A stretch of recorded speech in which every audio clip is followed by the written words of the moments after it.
Hello everyone, welcome back to prepare AI all of you. Last session में जो हम सब ने electrostatic force between two charges को पढ़ लिया था, है ना। और जिसे हम लोग नॉर्मली जो है Coulomb's law of electrical forces भी कहते हैं, वहाँ पे हम लोगों ने ये पढ़ा कि जब कोई दो चार्ज लाइक या अनलाइक चार्जेस किसी मीडियम में प्रेजेंट हो और किसी डिस्टेंस से सेपरेटेड हो, उनके बीच जो लगने वाला फोर्स होगा, इलेक्ट्रोस्टैटिक फोर्स होगा चार्जेस के बीच लगने वाला, वो क्या होगा, है ना। उसके लिए हम लोगों ने फोर्स का इक्वेशन डिराइव कर लिया था। क्लियर है। देन हम लोग को पढ़ना रह गया था electrostatic force among multiple charge, यानी कि वहाँ पे चार्जेस अगर दो से ज़्यादा हो तो उनके बीच जो लगने वाला फोर्स होगा वो क्या होगा। सो वो हम आज के क्लास में पढ़ेंगे। और यदि हाँ, अगर आप लोगों ने अभी तक प्रीवियस सेशंस को आपने विजिट नहीं किया तो उसे जरूर करें, ताकि जो आप ऐसे लय बनाकर चलोगे तो आज जो मैं क्लास ले रहा हूँ वो और आगे की जो चीज़ें मैं बताऊंगा आपको वो काफ़ी अच्छे से समझ में आएगा। मैंने उसके लिए प्लेलिस्ट भी क्रिएट कर दिया है, इलेक्ट्रोस्टैटिक प्लेलिस्ट। आप मेरे चैनल पेज पे जाके देख सकते हो। क्लियर। तो हम लोग पढ़ने वाले हैं electrostatic force among multiple charges. इसके लिए हम लोग हेल्प लेंगे द सुपर पोजिशन प्रिंसिपल। तो द सुपर पोजिशन, जब भी मल्टीपल चार्जेस की फिनोमिनाज की बात की जाती है तो उसके लिए हम लोग यूज करते हैं द सुपर पोजिशन प्रिंसिपल। ये प्रिंसिपल नाम से जितना आपको बड़ा लग रहा है वैसा कुछ भी नहीं है, हम लोग इसे आगे डील करते हैं। और यहाँ पे हम लोगों ने दो चीज़ों को टारगेट किया। एक तो electrostatic force among multiple charges, then relative permittivity और dielectric constant that is denoted by capital K. तो रिलेटिव परमिटिविटी और या डाइलेक्ट्रिक कांस्टेंट क्या होता है वो आज हम जानेंगे। परमिटिविटी क्या होता है वो मैंने पिछले सेशंस में आपको बता रखा है। क्लियर। अब रिलेटिव परमिटिविटी होता है the ratio of absolute permittivity of any medium that is denoted bye absolute. किसी अनदर मीडियम का जो परमिटिविटी होगा उसको हम लोग एब्सोल्यूट से डिनोट करते हैं। क्लियर। इस सैम्बल से जिसे हम एब्सोल्यूट कहते हैं, you can see it, it can't be June. Okay, you can see it. That is denoted by absolute, and the absolute permittivity of air or vacuum, that is denoted by absolute zero or not, it's said to be relative permittivity. It's said to be relative permittivity. Clear. One more, the ratio of absolute permittivity of any medium. किसी another medium की जो permittivity होगी और जो air या vacuum की जो permittivity होती है, उन दोनों परमिटिविटी के रेशियो को हम लोग क्या बोलते हैं, रिलेटिव परमिटिविटी कहते हैं। क्या कहते हैं? रिलेटिव परमिटिविटी कहते हैं। आपको मैंने बताया था, हालांकि आप पिछले सेशन को विजिट कर सकते हैं, फिर भी मैं एक बार आप सबको बता दे रहा हूँ कि जो परमिटिविटी ऑफ एयर या वैक्यूम की जो परमिटिविटी थी वो सबसे लोएस्ट होती है ना। उसकी वैल्यू भी मैंने वहाँ पे बता रखा है। तो जो रेशियो होगा किसी अनदर मीडियम का या फिर किसी अनदर मीडियम का और एयर या वैक्यूम की परमिटिविटी का जो रेशियो होगा उसे हम लोग रिलेटिव परमिटिविटी कहते हैं। अच्छा, रिलेटिव परमिटिविटी की जरूरत क्यों पड़ी? तो रिलेटिव परमिटिविटी की जरूरत पड़ती है कि यदि सपोज एयर या वैक्यूम में या मीन्स फ्री स्पेस में अगर चार्जेस ना हो किसी और मीडियम में, तो उसके लिए हम फॉर्मूला में क्या एक्सटेंड करेंगे, है ना। क्या उसमें जो है अनदर फर्दर उसमें कुछ जोड़ेंगे, क्या माइनस करेंगे। क्लियर है। तो नॉर्मली यहाँ पे मैंने परमिटिविटी को इस रूप में भी लिख रखा है, फॉर्मूलेट रूप में भी, कि that is K equal to absolute divided by absolute naught और एब्सोल्यूट जीरो। क्लियर। सो हम आगे पढ़ते हैं। तो बात करते हैं सबसे पहले द सुपरपोजिशन प्रिंसिपल की। ओके,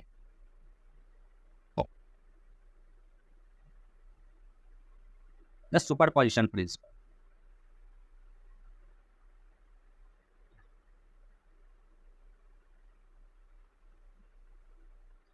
करते हैं थोड़ा इधर।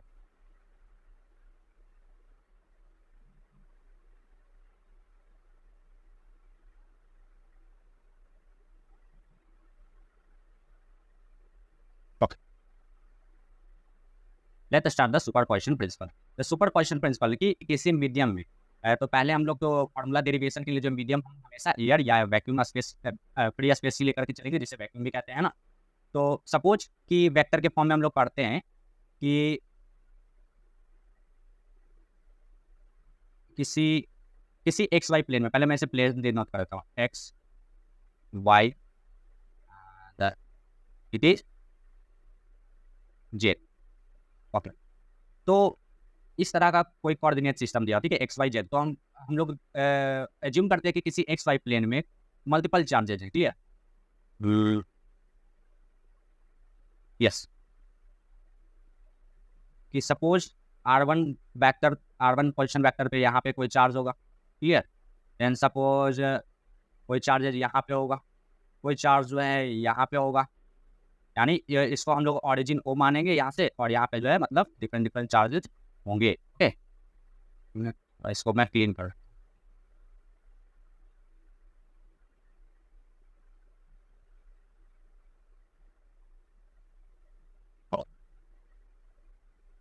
दैट इज ऑरिजिन ओ। या सपोज यहाँ से R1 वेक्टर या फिर इस पोजीशन पे जो है कोई Q1 चार्ज होगा, देन इस पोजीशन पे कोई Q2 चार्ज होगा, देन इस पोजीशन पे कोई डिफरेंट चार्ज होगा, देन इस पोजीशन पे कोई डिफरेंट चार्ज होगा, है ना। अलग अलग पोजीशन पे जो में भी अलग अलग चार्जेस हो सकते हैं। तो सपोज कीजिए कि Q1 चार्ज है R1 वेक्टर, उसका पोजीशन वेक्टर R है। देन जो Q2 चार्ज है उसका पोजीशन वेक्टर R2 वेक्टर, कोई Q3 चार्ज है उसका position vector R3 position vector है ना। और कोई पोजीशन कोई अनदर चार्ज है जो कि इसे हम Q1 लिखेंगे और इसके लिए जो है पोजीशन वेक्टर इसका हो जाएगा R4 से अच्छा RN हम लोग लिखते हैं, है ना। इस तरीके से जो है n चार्जेज हो सकते हैं, number of n charges means की अनगिनत, है ना, जितना तक आप काउंट कर सकते हो, है ना। Qn इसी तरीके से Q1 चार्जेज होंगे तो उनके लिए जो पोजीशन वेक्टर हो जाएगा RN वेक्टर हो जाएगा। क्लियर है। तो इस तरीके से हमने देखा किसी मीडियम में जो है Q1 Q2 Q3 Qn तक के ऐसे मल्टीपल चार्जेज हैं और जिनकी पोजीशन वेक्टर्स डिफरेंट डिफरेंट, है ना, respectively position vectors R1 vector, R2 vector, R3 vector and Rn vectors हैं। ओके, तो अब इनके बीच अगर हमें इस पूरे सिस्टम का नेट फोर्स निकालना है कि नेट इलेक्ट्रोस्टैटिक्स फोर्स क्या लग रहा है, तो हम लोग किसी एक चार्ज पे निकाल सकते हैं। सपोज कि ये Q1 है, क्लियर। तो Q1 चार्जेज पे जो है बाकी सब चार्जेस के द्वारा जो फोर्स लगेगा, क्लियर, मैं फिर से कह रहा हूँ, Q1 चार्ज पे बाकी सब चार्जेस के द्वारा जो फोर्स लगेगा, किस तरह का फोर्स लगेगा, जैसे समझिए कि ये कोई Q2 चार्ज होगा, उसके उसके जरिए जो है कोई इधर लग सकता है ना। ये कोई इस डायरेक्शन में फोर्स लगेगा, मे भी कोई इस डायरेक्शन में फोर्स लगे, कोई जो है मे भी इस डायरेक्शन में फोर्स लगे, है ना। अलग अलग डायरेक्शन में डिफरेंट डिफरेंट चार्जेस की वजह से फोर्स लग सकता है। तो सपोज मान लिया कि मैंने जो है सबसे पहले जो फोर्स लगा वो लगा Q2 चार्ज की वजह से, Q2 चार्ज की वजह से जो फोर्स लगा तो वो Q2 की वजह से लग रहा है, किस पे लग रहा है, 1 पे लग रहा है। तो हम लोग लिखेंगे F1 किसके द्वारा लग रहा है, 2 के द्वारा, तो F1 2 वेक्टर हो जाएगा ये, है ना, फोर्स। जैसे कि पिछले क्लास में मैंने भी वैसे करके दिखाया था, 2 चार्जेस के लिए भी फोर्स वैसे ही डिनोट करेंगे, क्लियर है। और अब सपोज कीजिए कि इस पे 3 के द्वारा चार्ज लग रहा है, तो किस पे लग रहा है, F1, है ना, Q1 पे लग रहा है तो F1, और किसके द्वारा लग रहा है, तो 3 के द्वारा लग रहा है, तो F1 3 वेक्टर, इस तरीके से लिखा जाएगा इसको। देन जो एक और डायरेक्शन से फोर्स लग रहा है, हम लोग सपोज करते हैं कि इस पे जो है एन के द्वारा लग रहा है, तो F1 पे एन के द्वारा, तो that is F1 N vector, इस तरीके से फोर्सेस को लिख दिया जाएगा। क्लियरली अगर बात करें तो यहाँ पे जो F1 इक्वल टू हो जाएगा, वो ध्यान से समझिए, यहाँ पे F1 वेक्टर जो हो जाएगा, F1 वेक्टर इक्वल टू, अब ये टोटल हम लोग फोर्स F1 निकाल रहे हैं, F1 ही क्या होगा, टोटल सिस्टम का जो है इलेक्ट्रोस्टैटिक्स फोर्स होगा, क्लियर। F1 वेक्टर जो होगा सभी फोर्सेज की, सभी जो जितने भी चार्जेज, इंडिविजुअल चार्जेज हैं, उनके द्वारा लगने वाले जो इंडिविजुअल फोर्सेज होंगे, तो सभी वेक्टर फॉर्म में इन सभी का वेक्टर सम होगा। और द सुपरपोजिशन प्रिंसिपल यही कहता है, सुपरपोजिशन प्रिंसिपल क्या कहता है कि if the number of charges are present in any medium, the total force on given charge, the total force on a given charge is equal to the vector sum of the individual forces. Okay, just look at like, तो इसे हम यहाँ पे ऐसे लिख देंगे, F1 vector equal to F1 2 vector, because Q2 के द्वारा चार्ज, Q2 के द्वारा जो फोर्स लगा, then plus F1 3 vector, then plus अगर कोई Q4 चार्ज होगा तो F1 4 vector, and then plus F, इसी तरीके से जो है ये n चार्जेज होंगे, n चार्जेज के जरिए जो लग जाएगा इनपे force F1 n vector, clear है। तो अब हम लोग F1 2 वेक्टर, F1 3 वेक्टर, यानी दो चार्जेज के बीच, यानी इंडिविजुअल चार्जेज के द्वारा जो है F1 पर सभी फोर्सेज लग रहे हैं, इंडिविजुअल मतलब पार्टिकुलरली एक चार्ज के द्वारा। तो अब कहेंगे कि क्या दो चार्जेज के बीच कोई तीसरा चार्ज नहीं आ सकता, तो सुपरपोजिशन प्रिंसिपल इस चीज को भी बताता है, एक एक्ट है, आप एकदम नोट डाउन कर लो इस बात को, कि अगर कोई तीसरा जो कोई भी चार्ज होगा, अगर दो चार्जेज के बीच आ रहा एग्जिस्ट कर रहा है, तो उससे जो है कोई भी उन दो चार्जेज के फोर्स पे इफेक्ट नहीं पड़ता है, क्लियर। तो बस इसी तरीके से हम लोग सुपरपोजिशन प्रिंसिपल का यूज करते हैं, वरना और कोई उपाय नहीं है, क्लियर है। आप समझ रहे ना बात को ना, कि यदि कोई थर्ड चार्ज, जैसे यहाँ पे आप देख सकते हैं कि यहाँ पे मैंने ऐसे बना दिया, सपोज कि यहाँ पे और भी कई सारे चार्जेज आ सकते हैं, है ना। तो इन सपोज Q1 है, Q2 या फिर Q1 Q3, यहाँ पे इन दोनों के बीच जो फोर्स लगेगा, आपको तो पता है कि फोर्स में यहाँ पे एक R वेक्टर के यूनिट वेक्टर के अलॉन्ग ही लगेगा, है ना। तो उन इनके पाथ में कोई तीसरा चार्ज आ जाए, कोई थर्ड चार्ज आ जाए, अनदर चार्ज आ जाए, तो उनसे क्या इन पे इफेक्ट पड़ेगा, तो उन पे कोई इफेक्ट नहीं पड़ेगा इन दोनों चार्जेज के बीच लगने वाले फोर्स पर, क्लियर है। जो हाँ अनदर चार्ज प्रेजेंट होगा उसके द्वारा जो फोर्स लगेगा तो उसको हम लोग अलग काउंट करेंगे, क्लियर है। इस तरीके से जो है Q1 पे लगने वाला जो फोर्स हो जाएगा, नेट फोर्स इसे हम लोग कह रहे हैं, वो F1 वेक्टर हो जाएगा, जो कि सभी इंडिविजुअल फोर्सेज का वेक्टर सम हो जाएगा, ठीक। अब F12 वेक्टर बराबर हम लोग क्या जानते हैं? F12 वेक्टर बराबर हम लोग जानते हैं पहले से कि अथवा इधर राइट साइड कहीं स्पेस यूज करता हूँ। F12 वेक्टर यानी कि किसी दो चार्जेस के बीच में लग रहा जो फोर्स है, इसे हम लोग फार्मूला के रूप में लिखते थे 1/4 pi absolute naught, right, absolute naught for medium of air और वैक्यूम, है ना। Then Q1 Q2 divided by R square. अब यहाँ पे आर स्क्वायर, इसको स्केलर फॉर्म में लिखने से हमारा काम नहीं बनेगा, हमें वेक्टर फॉर्म में लिखना पड़ेगा। इस आर स्क्वायर को जो है हम लोग लिखेंगे इस रूप में, है ना, कि दोनों चार्जेस का पोजीशन वेक्टर का डिफरेंस का, जो दोनों चार्जेस हैं उनके जो पोजीशन वेक्टर्स होंगे, है ना, उनके मैग्नीट्यूड का स्क्वायर करेंगे, उनके डिफरेंस के मैग्नीट्यूड का स्क्वायर करेंगे, लाइक ऐसे R2 vector minus R1 vector का मैग्नीट्यूड का होल स्क्वायर। बार देने का मतलब है कि जो वेक्टर सब्ट्रैक्ट होकर जो वेक्टर मिलेगा, है ना, उसका जो मैग्नीट्यूड का स्क्वायर हमें करना पड़ेगा। क्लियर? देन इसमें यूनिट वेक्टर काउंट मल्टीप्लाई करते हैं हम लोग, है ना, तो अभी यहाँ पे यूनिट वेक्टर को लेकर हम लोग नहीं चल रहे, तो इस रूप में जो है इस फॉर्मेट में हमें दिखता है। Clear? Okay, R2 vector minus R1 vector Q1 Q2। तो इसी तरीके से F13 यहाँ पे देखोगे आप, F13 वेक्टर इक्वल टू देखोगे तो 1/4 pi absolute naught Q1 Q3, बस 1 तो लगेगा ही ना, क्योंकि 1 तो हमारा कांस्टेंट यहाँ पे चलता आ रहा है ऐसे रेगुलर। 2 और 3 बदलते जा रहा है, कभी Q2 के चार्ज के द्वारा, कभी Q3 चार्ज के द्वारा, तो Q1 Q3 divided by R3 vector minus R1 vector का मैग्नीट्यूड का होल स्क्वायर, इस रूप में। क्लियर है?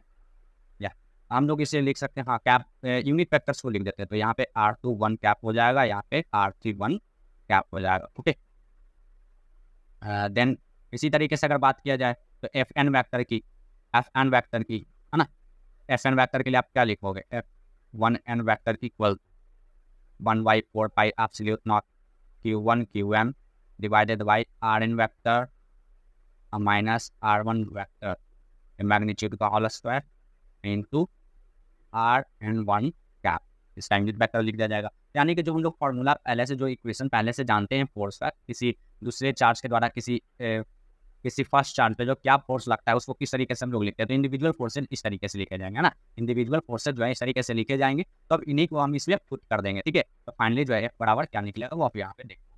तो फाइनली जो है पुट करने पर F बराबर आपको मिलेगा, मैं डायरेक्ट यहाँ पे लिख दे रहा हूँ, ठीक है, कॉमन वगैरह करके आप अगर आगे फर्दर कैलकुलेशन आप कर सकते हो, यानी सबको वैल्यू को पुट करना, तो 1/4 पाई एब्सोल्यूट नॉट तो सब में कॉमन होगा, है ना। देखो यहाँ पे आप लोग F1 vector equal to 1/4 pi absolute naught, ये सबके लिए कॉमन हो जाएगा, तो इसे हम लोग कॉमन कर देंगे, यानी बाहर निकाल देंगे, है ना। देन जो है हम लोग इसे लिख सकते हैं Q1 Q2 बटा R2 1 का स्क्वायर, ये थोड़ा क्लियर होना चाहिए ना।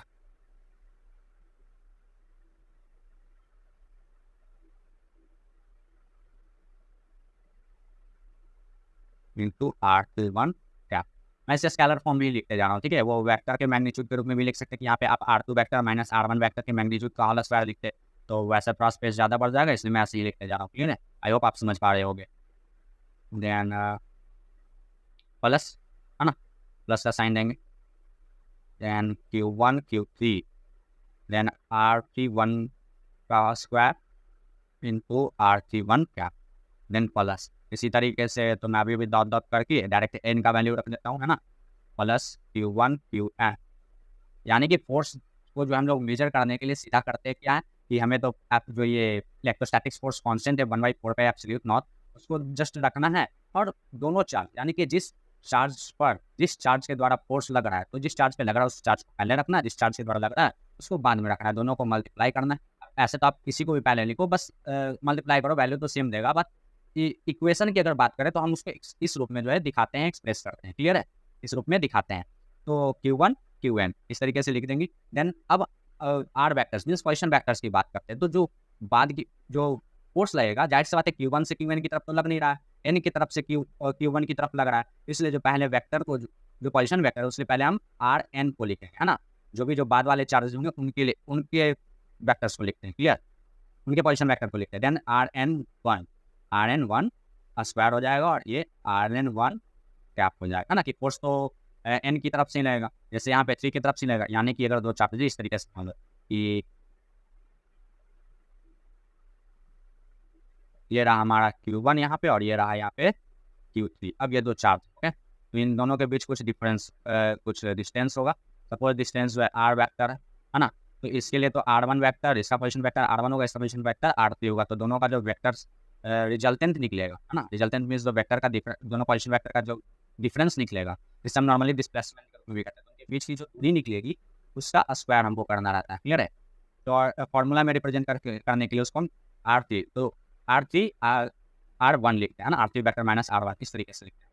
तो फोर्स जो लगेगा, फोर्स का डायरेक्शन होगा, जैसे यहाँ पे Q1 पे फोर्स लग रहा है Q3 के द्वारा, तो फोर्स की जो डायरेक्शन हो जाएगी किस पे लग रहा है, 1 पे 3 के द्वारा, तो फोर्स की डायरेक्शन होगी वो होगी, यानी r वेक्टर के यूनिट वेक्टर के अलॉन्ग ये Q3 के द्वारा जो फोर्स लगेगा वो Q1 पे लगेगा। आई होप कि इस बात को आप समझ पा रहे हो, वरना और इसे और कोई तरीका नहीं है समझाने का। क्लियर है कि मतलब जिस पे फोर्स लगेगा उसको पहले रखना है चार्जेस को, जिसके द्वारा लगेगा उसको बाद में, और जिसके द्वारा लग रहा है उसके पोजीशन वेक्टर को पहले रखना है, देन माइनस करना है जिस चार्ज पे फोर्स लग रहा है उससे पोजीशन वेक्टर को। अगर आपको फिर भी समझने में परेशानी हो रही है तो वीडियो को स्पीड को थोड़ा स्लो करके आप इस बात को दोबारा सुन करके समझ सकते हो। क्लियर है?